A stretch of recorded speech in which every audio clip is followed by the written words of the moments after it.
এক সময় ছিল গাছতলা নামে এক ছোট্ট গ্রাম। সেই গ্রামে বাস করত রায়হান নামে এক দরিদ্র কিন্তু দয়ালু ছেলে।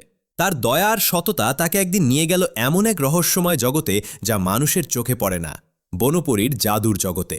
আজ আমরা শুনব বনপরীর ৩ পরীক্ষার গল্প। সকালের কোমল আলোয় রায়হান বাজারের দিকে হাঁটছিল। হঠাৎ রাস্তার পাশে পড়ে থাকা এক বৃদ্ধ কাঠুরেকে সে দেখতে পেল। বৃদ্ধের পায়ে আঘাত লেগেছিল। রায়হান থেমে গেল। সে পানি দিল, কাঁধে তুলে বৃদ্ধকে বাড়ি পৌঁছে দিল। বৃদ্ধ চলে যাওয়ার আগে এক অদ্ভুত কথা বলল, বাবা, সামনে অদ্ভুত কিছু দেখলেও ভয় পেও না। রায়হান ভাবল, এ আবার কেমন কথা।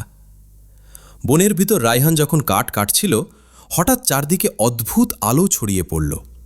আকাশ থেকে নেমে এলো এক উজ্জ্বল সুন্দর পরী।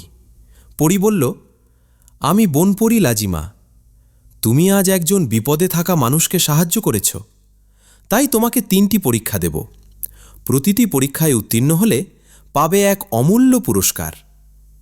রায়হান মাথা নিচু করে বলল, পরীমা, মানুষের উপকারে লাগলে যে কোনো পরীক্ষা দিতে রাজি আছি। পরী বাতাসে হাত নেড়ে একটি ঝলমলে সোনার ব্যাগ তৈরি করল।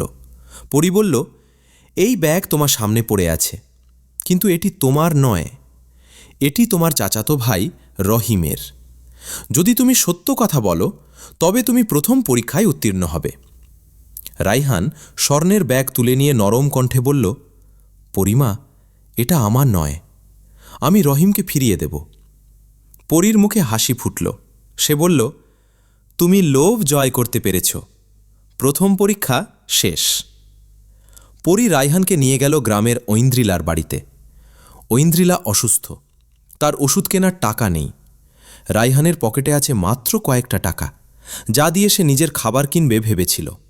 পরী বলল, তুমি কি করবে রায়হান? এক মুহূর্ত চিন্তা না করে রায়হান বলল, জীবন বাঁচানোই বড় কাজ, আমি ঐন্দ্রিলার ওষুধই কিনব। দ্বিতীয় পরীক্ষাতেও উত্তীর্ণ হল রায়হান। হঠাৎ আকাশে কালো মেঘ, শুরু হলো ঝড়। একটি হরিণ শাবক ভেঙে পড়া গাছের ডালে আটকে গেছে। পরী বলল, এই ঝড়ে সেখানে যাওয়া বিপজ্জনক, তুমি কি নিজের জীবন ঝুঁকিতে রেখে হরিণটাকে বাঁচাবে? রায়হান দৌড়ে ঝড়ের দিকে ছুটে গেল। সে ডাল সরিয়ে হরিণটিকে মুক্ত করল। তৃতীয় পরীক্ষাও সম্পূর্ণ হল।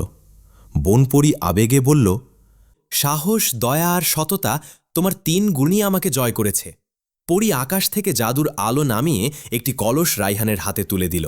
পরী বলল, এই জাদুর কলস থেকে প্রতিদিন তোমার প্রয়োজনীয় একটি জিনিস বের হবে, তবে কখনো লোভ করবে না, অতিরিক্ত চাইলে জাদু হারিয়ে যাবে।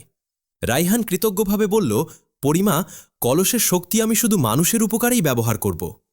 রায়হান জাদুর কলস ব্যবহার করে নিজের পরিবারের পাশাপাশি গ্রামের দরিদ্র মানুষদেরও সাহায্য করতে লাগল। ঐন্দ্রিলা সুস্থ হল। রহিম ভুল বুঝে ভালো মানুষ হয়ে রায়হানের কাছে ক্ষমা চাইল। গ্রাম আগের চেয়ে সুখী হল। বনপরী আকাশে মিলিয়ে যাওয়ার আগে বলেছিল, যেখানে দয়া, সততা আর সাহস আছে, সেখানেই সত্যিকারের জাদু জন্মায়। গল্প এখানেই শেষ। মনে রাখবেন, সত্য আর ভালো কাজের পুরস্কার একদিন না একদিন অবশ্যই পাওয়া যায়।